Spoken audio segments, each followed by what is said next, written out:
Futbol dünyasının belki de en sıra dışı, en entelektüel figürlerinden birini, Doktor Sokrates'i konuşacağımız bölümümüze hoş geldiniz. Hoş bulduk. Gerçekten de Sokrates deyince akla sadece futbol gelmiyor değil mi? Doktor, aktivist, filozof, çok katmanlı bir kişilik. Kesinlikle. Yani profesyonel futbol oynarken aynı zamanda tıp diploması almak, üstüne politik aktivizm yapmak, bugün böyle bir figür hayal etmek bile zor. Çok zor. Gelin bu etkileyici ama bir o kadar da tartışmalı hayat hikayesine biraz daha yakından bakalım. Nereden başlasak? Belki de o en belirgin ikilemden. Doktor ve futbolcu kimliğinden. Evet, bence de oradan başlayalım. Bu ikili yaşam nasıl başladı, nasıl devam etti? Babasının rolü büyük sanırım değil mi? Raimundo, felsefeye meraklı bir baba. Aynen öyle. Oğluna Yunan filozofunun adını veriyor düşünsenize, Sokrat. Ve onu hem tıp okumaya hem de futbola teşvik ediyor. Ama Sokrates başta futbolu pek ciddiye almıyor galiba. Evet, ilk başlarda daha çok bir hobi gibi, derslerden tıp fakültesinin o yoğun stresinden bir kaçış yolu gibi görüyor Botafogo SP'deki ilk yılları. Hatta şey diyorlar, antrenmanları falan bayağı aksatıyormuş tıp fakültesi yüzünden. Ama maçlara çıkınca da yeteneği o kadar bariz ki... İşte orası çok ilginç. Kulüp antrenmanlara düzenli katılmasa bile onu oynatmayı kabul ediyor. Bu bile başlı başına onun ne kadar özel bir yetenek olduğunu gösteriyor aslında. Kesinlikle. Peki bu ikili hayat nasıl mümkün oldu sence? Yani hem tıp gibi inanılmaz zorlu bir eğitimi sürdürmek hem de profesyonel seviyede Brezilya gibi bir futbol ülkesinde oynamak, bu nasıl bir zihin yapısı gerektiriyor? Disiplin mi yoksa tam tersi bir tür disiplinsizlik mi? Bence ikisi de var gibi. Yani tıp eğitimi müthiş bir disiplin ve zeka gerektiriyor, orası kesin. Ama bir yandan da antrenmanlara karşı o isteksizliği, hatta sonraları daha da belirginleşen alkol, sigara kullanımı, hani o bilinen anti-atlet tavrı. Evet, o tarafı da var. Sahadaki dehasıyla bu yaşam tarzı nasıl bir aradaydı? Bu durum onun karakteri hakkında ne söylüyor? Belki de o dönemin Brezilya futbolundaki rahatlık mı demeli? Ya da entelektüelliğe bakış açısı mı? Belki de hepsi, babasının kütüphanesinden çok etkilendiği, okumayı çok sevdiği biliniyor. O entelektüel tarafı sahadaki oyun zekasını beslemiş olabilir. Belki de o yüzden fiziksel olarak hep en üst düzeyde olmak zorunda hissetmedi kendini, zekasıyla oynuyordu daha çok. Bu ilginç bir bakış açısı. Yani zihinsel gücü, fiziksel eksikliklerini ya da isteksizliklerini telafi ediyor bir nevi. Peki bu ikiliç, bu çatışma onun politik duruşunu nasıl etkiledi dersin? Çünkü oraya gelince işler daha da ilginçleşiyor. Corinthians demokrasisi. Evet, Corinthians demokrasisi. Belki de Sokrates'in en bilinen, en simgesel eylemi. Bunun kökenleri de çocukluğuna dayanıyor sanırım.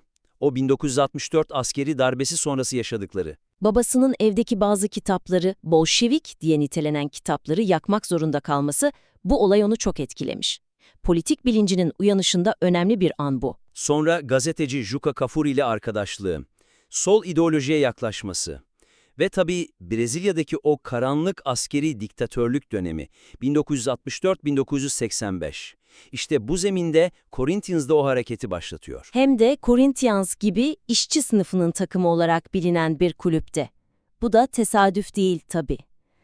Peki neydi tam olarak bu Corinthians demokrasisi? Nasıl işliyordu? Temel fikir şuydu, kulüple ilgili alınacak tüm kararlarda, transferlerden kamp yerine, hatta yemek menülerine kadar her şeyde, başkanından malzemecisine, teknik direktöründen yıldız futbolcusuna kadar herkesin bir oy hakkı vardı ve kararlar oylamayla alınıyordu. İnanılmaz demokratik bir yapı aslında. Diktatörlük altında böyle bir şey yapmak ne kadar radikal ve riskliydi bu sence? Sadece sembolik bir protesto muydu yoksa gerçekten işleyen bir sistem miydi? Bence ikisi de. Yani sembolik yönü çok güçlüydü tabii. Sahaya demokrasiya yazılı formalarla çıkmaları, hatta 1982'de o formalarla eyalet şampiyonluğunu kazanmaları, Washington Olivecto'nun bu harekete Demokrasya Corintiana adını vermesi, bunlar müthiş semboller. O sadece sembolik değildi diyorsun. Riskleri neydi peki? Rejimden nasıl tepkiler geldi? Futbol otoriteleri ne dedi? Mesela Brezilya Spor Konfederasyonu Başkanı bir tuğgeneral de o dönem, Jerônimo Bastos. Onun bir uyarısı falan olmuş galiba. Olmuş, evet. Bastos'un futbolcular işine baksın politika yapmasın minvalinde açıklamaları var. Yani baskı vardı elbette ama Sokrates ve arkadaşları geri adım atmamışlar. O meşhur sözü var ya Sokrates'in, politik zaferlerim futbol zaferlerimden daha önemli. Bu söz bile tek başına bu hareketin onun için ne anlama geldiğini gösteriyor. Bu söz çok çarpıcı gerçekten. Futbolun o muazzam popülaritesine politik bir mesaj vermek için bir değişim aracı olarak kullanmak, bu ne kadar bilinçli bir stratejiydi acaba? Yoksa olaylar mı o noktaya getirdi? Bence oldukça bilinçliydi. Sokrates zeki bir adamdı. Futbolun kitleler üzerindeki etkisinin farkındaydı ve bunu sadece bir oyun olarak görmüyordu. Toplumsal bir sorumluluk hissediyordu sanki. Bu da onu diğer futbolculardan ayıran en önemli özelliklerden biri belki de. Peki sahadaki Sokrates nasıldı? Oyun stili, felsefesi, o da kişiliği gibi kendine özgüydü değil mi? Hem de nasıl? Zarif teknik, tam bir oyun kurucu. Müthiş ve oyun görüşü vardı. O meşhur ara pasları, isabetli uzun topları, fiziksel olarak çok güçlüydü ama hızdan çok zekasıyla oynardı. İki ayağını da kullanabilmesi büyük avantajdı. Uzaktan etkili şutları vardı, geriden gelip goller atardı. Bir de o imza hareketi, topuk pasları, kayçan kar dedikleri. Evet, o körlemesine bakmadan attığı topuk pasları. Efsaneydi, bunu futsal oynarken geliştirdiğini söylüyorlar. Hız ve dayanıklılık eksikliğini bu tür yaratıcı çözümlerle kapatıyormuş. Kalığın maçlarda taktığı o alın bandı tam bir karizma. Kesinlikle. 1982 Dünya Kupası'ndaki o efsane Brezilya takımının kaptanıydı, beyniydi. Zico, Falcao, Cerezo, Eder, müthiş bir kadroydu. Sokrates o takıma organize kaos diyordu. Organize kaos, güzel tabirmiş. Peki onun futbol felsefesi neydi? Hep o sözü hatırlatılır. Kazanmak en önemli şey değil. Futbol bir sanattır ve yaratıcılığı göstermektir. Evet, tam olarak buydu felsefesi. Estetiğe, yaratıcılığa çok önem veriyordu. Belki de bu yüzden o 82 takımı şampiyon olamasa da hala unutulmazlar arasında. Oynadıkları futbol bir sanattı gerçekten. Peki bu sanat anlayışı pragmatizmle nerede çatışıyordu? Yani bu eşsiz stil farklı takımlarda, özellikle de Avrupa'da nasıl işledi? Mesela İtalya'daki Fiorentina deneyimi. Neden pek başarılı olamadı orada? İşte orası biraz karışık. Genelde İtalyan futbolunun o dönemki katı savunma anlayışına, taktik disiplinine ayak uyduramadığı söylenir. Hatta İtalyan kültürüne, yaşam tarzına bile adapte olmakta zorlanmış. Takım arkadaşlarının giyimine karıştığı, hatta birinin kravatını kestiği falan anlatılır. Doğru mu bunlar bilmiyorum ama. Aha, anlatılıyor, evet. Yani o Brezilya'daki rahatlığa, doğaçlamaya alışkın bir adam için İtalya'nın o profesyonel, hatta endüstriyel futbol ortamı biraz boğucu gelmiş olabilir.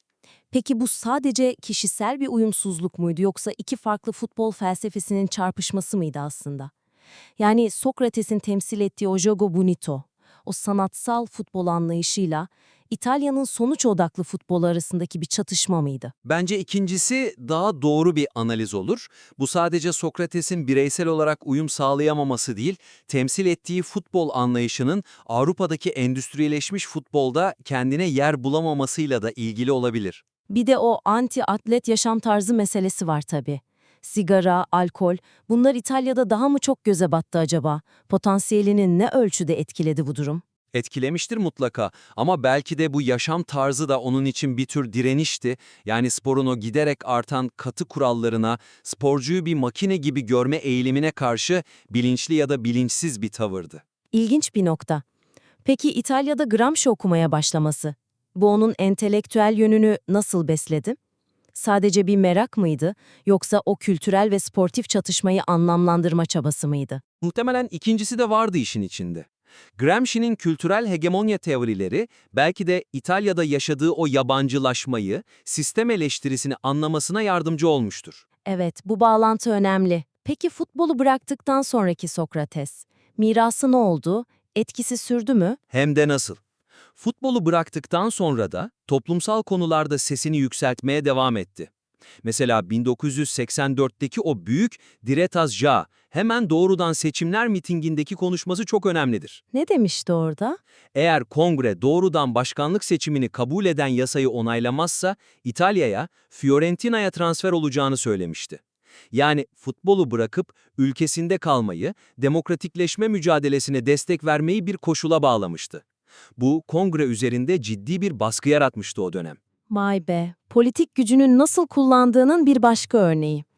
Peki 1986 Dünya Kupası'ndaki o alın bandı mesajları, onlar da çok konuşulmuştu. Evet, her maça farklı bir mesaj yazılı alın bandıyla çıkmıştı. Meksika'ya destek, Mexico sigue en pie, Meksika ayakta kal, AB'nin Libya'yı bombalamasına tepki, yes to love, no to terror, şiddete hayır, no a la violencia, adalet, justicia gibi mesajlar resmen Dünya Kupası'nı bir platform olarak kullanmıştı. İnanılmaz gerçekten.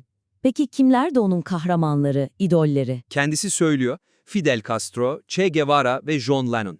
Bu isimler bile onun politik ve kültürel duruşu hakkında fikir veriyor zaten. Lula hakkındaki düşünceleri de ilginçti sanırım. Brezilya'nın sonraki başkanlarından. Evet, Lula için iyiydi ama 10 üzerinden 7 veririm gibi bir yorumu vardı. Yani tam bir teslimiyet içinde değildi ona karşı da. Eleştirel bakışını hep korumuş. Futbolu bıraktıktan sonra ne yaptı peki? Doktorluğa döndü mü? Evet, bir süre doktorluk yaptı ama öyle futbol elçisi gibi ticari ünvanları falan hep reddetti. O piyasanın içinde olmak istemedi pek. Sonra sağlığı bozuldu maalesef. Alkol kullanımıyla bağlantılı ciddi sorunlar yaşadı ve oldukça genç yaşta, 57 yaşında hayatını kaybetti. Evet, 4 Aralık 2011'de septik şoktan vefat etti. Ama ölümünde bile bir Sokrates'e özgü inanılmaz bir tesadüf var. Neydi o? Bir dileği varmış, Corinthians'ın şampiyon olduğu bir pazar günü ölmek istiyorum demiş ve öldüğü gün Corinthians Brezilya Ligi şampiyonluğunu ilan etti. İnanılmaz. Gerçekten filmlere konu olacak bir hayat hikayesi. Peki geriye ne kaldı Sokrates'ten? Kalıcı mirası ne sence? Saha dışındaki etkisi mi daha büyüktü yoksa sahadaki başarıları mı? Çok zor bir soru bu. Sahada da büyük bir oyuncuydu. Pele onu FIFA 100 listesine seçti mesela. Ama sanırım sağ dışındaki duruşu, fikirleri, aktivizmi onu daha benzersiz kılıyor. Andrew Downey'nin biyografisinde dediği gibi belki de en çok bir duruş sergilediği için hatırlanıyor ve seviliyor. O duruşun özü neydi peki? Sadece muhalif olmak mı? Yoksa o entelektüel, aktivist, sanatçı ama aynı zamanda bohem, çok içen, sigara kullanan, kimliklerinin o karmaşık birleşimi mi onun efsanesini yaratan? Bence tam da o karmaşıklık. Yani hem doktor olup hem sağlığına dikkat etmemesi, hem demokratik bir lider olup hem bireysel olarak kurallara pek uymaması. Bu çelişkiler onu daha gerçek, daha insani kılıyor belki de. Bir futbolcudan fazlası ifadesi onu tanımlıyor mu? Evet, ama bu fazlalık tam olarak ne? Belki de politik bir ikononun ötesinde kültürel bir direniş sembolü. Statikoya, beklentilere meydan okuyan, kusurlarıyla birlikte unutulmaz bir figür. Onun temsil ettiği değerler, toplumsal sorumluluk, adalet arayışı, estetik kaygı, günümüz futbolunda ne kadar var, o da ayrı bir tartışma konusu. Kesinlikle. Belki de adına verilen o Sokrates ödülü, insani yardım ve sosyal sorumluluk projelerine verilen bir ödül, onun mirasının bugünkü yansımasıdır. Yani futbolun sadece saha içinden ibaret olmadığını hatırlatan bir miras. Aynen öyle. Onun hikayesi, sporun toplumsal değişimdeki potansiyelini ve bireysel duruşun ne kadar önemli olabileceğini gösteriyor. Kusurlarıyla, çelişkileriyle birlikte bir bütün olarak anlamaya çalışmak lazım onu. Çok doğru. Bu bölümde işte bu çok katmanlı figürü, Doktor Sokrates'i elimizden geldiğince anlamaya çalıştık. Tıp doktorluğuyla yeşil sahalar arasındaki o ilginç dengeyi, Corinthians demokrasiyle politik arenadaki cesur duruşunu, sahadaki o eşsiz sanatçı kimliğini ve tabii ki statükoya meydan okuyan tavrını konuştuk. Umarız dinleyiciler için de keyifli ve düşündürücü bir sohbet olmuştur. Sokrates gibi figürler bize futbolun sadece 90 dakikadan ibaret olmadığını, çok daha derin anlamlar taşıyabildiğini hatırlatıyor. Kesinlikle ve bu tür hikayelere, futbolun farklı yüzlerine, sahanın içindeki kadar dışındaki olaylara da ilgi duyanlar için küçük bir hatırlatma yapalım. Futbolu Bir de Böyle Gör kanalımıza abone olmayı, içeriklerimizi beğenmeyi ve yorumlarınızla bu sohbetlere daha da zenginleştirmeyi unutmayın. Evet, yorumlarınız ve katkılarınız bizim için değerli. Bizi dinlediğiniz için çok teşekkür ederiz. Bir sonraki bölümde görüşmek üzere. Hoşça kalın.